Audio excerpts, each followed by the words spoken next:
ফারি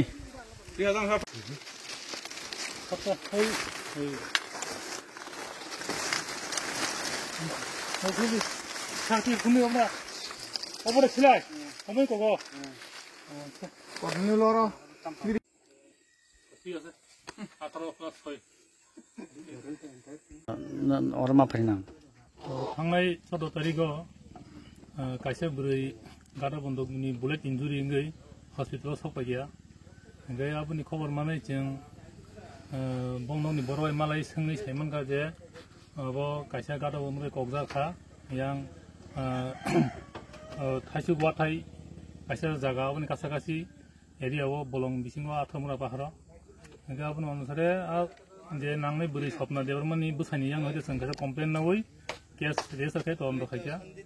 तदন্ত खायमानि परे जों सायमानखा जे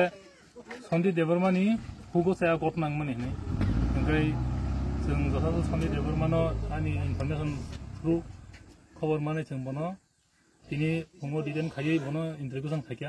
खायमानि परे बबो सिगार खायजा सिगार खायमानि परे बतेबो सागा जे ब एक्जिक्यूटिव मेजिस्ट्रेटनि बसाङाव बक्तिबर रबायखा ब्लकनि दुइजन इन्डिपेन्डेन्ट उइटनेस दङ आजाराव ओंगा बरुमन बरे ब सागा जे ब कंमानि सिलाय आबो ब बतिखायनि सागा ओंगा ब न संगासिनि पुलिस बदल लङ जन तु फायै एक्जिक्यूटिव मेजिस्ट्रेट दुइजन इन्डिपेन्डेन्ट उइटनेस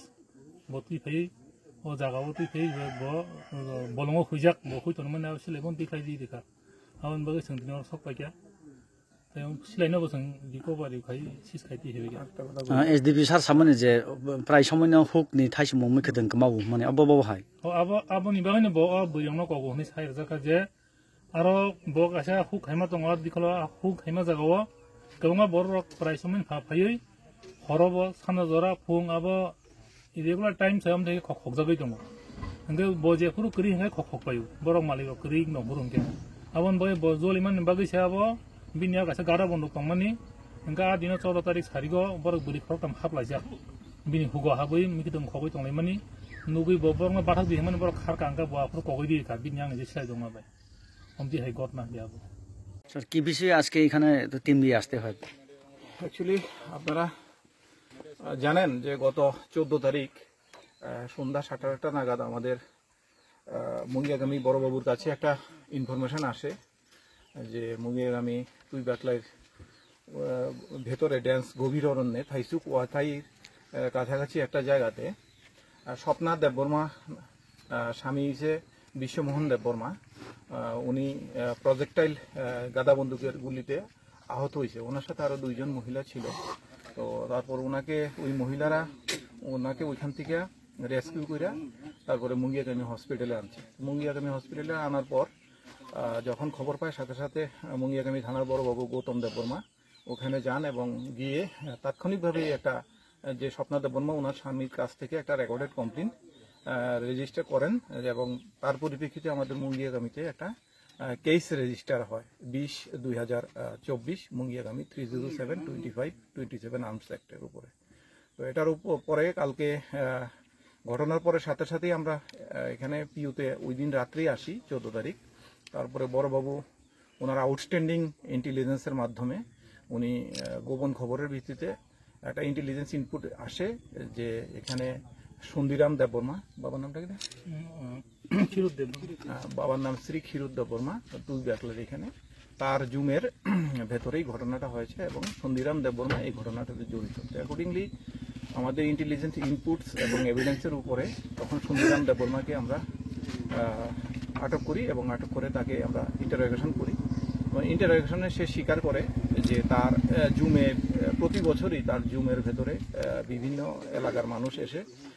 রাতের বেলা সন্ধ্যার সময় দিনের বেলা বিভিন্ন সময় তার জুমের যে কষ্টার্জিত ফসল চুরি করে নিয়ে যায় তো 14 তারিখেও সে এরকমভাবেই পাহারা দিচ্ছিল এবং তখন এই যে মহিলা স্বপ্না দেববর্মা উনি এবং ওনারা নাকি তার জুমে ওর বক্তব্য ওনারা নাকি তার জুমে গিয়ে তার যে ফসল চুরি করতে চেয়েছিল তখন সে তাদেরকে তার পজিশনে থাকা গাদা বন্দুক থেকে গুলি করার পরে যখন সে দেখে যে স্বপ্না দেববর্মা আহত হয়েছে সে সেখান থেকে পালিয়ে যায় তারপরে তাকে আমরা জিজ্ঞাসা করি যে তুমি কি কোথায় বন্দুকটা রেখেছো, তখন সে বলেছে যে জুমের পাশেই একটা জঙ্গলের ভেতরে সে লুকিয়ে রেখেছে। তখন আমরা তাকে তার কাছে আমরা জানতে চাই যে তুমি বন্দুকটা যেখানে ঘটনাটা করেছো সেই জায়গাটা এবং বন্দুকটাকে দেখাতে পারবে কিনা। তখন সে বলল যে হ্যাঁ, আমাকে নিয়ে গেলে আমি দেখিয়ে দিতে পারবো। তখন সাথে সাথে আমরা এসডিএম তেলিয়ামোড়াকে রিকুইজিশন দিয়েছে বড়বাবু যে একজন এক্সিকিউটিভ ম্যাজিস্ট্রেটকে নিযুক্ত করার জন্য, এবং পাশাপাশি বড়বাবু মুঙ্গিয়াগামী ব্লকের বিডিওকে রিকুইজিশন দিয়েছে 2 জন ইন্ডিপেন্ডেন্ট উইটনেস ব্লকের থেকে দেওয়ার জন্য। তো তখন ওনারা আসে, ওনাদের সামনে তাকে পুনরায় ইন্টারোগেশন করা হয় এবং তার ডিসক্লোজার স্টেটমেন্ট রেকর্ড করা হয়, এবং সম্পূর্ণ তার ডিসক্লোজার স্টেটমেন্টটা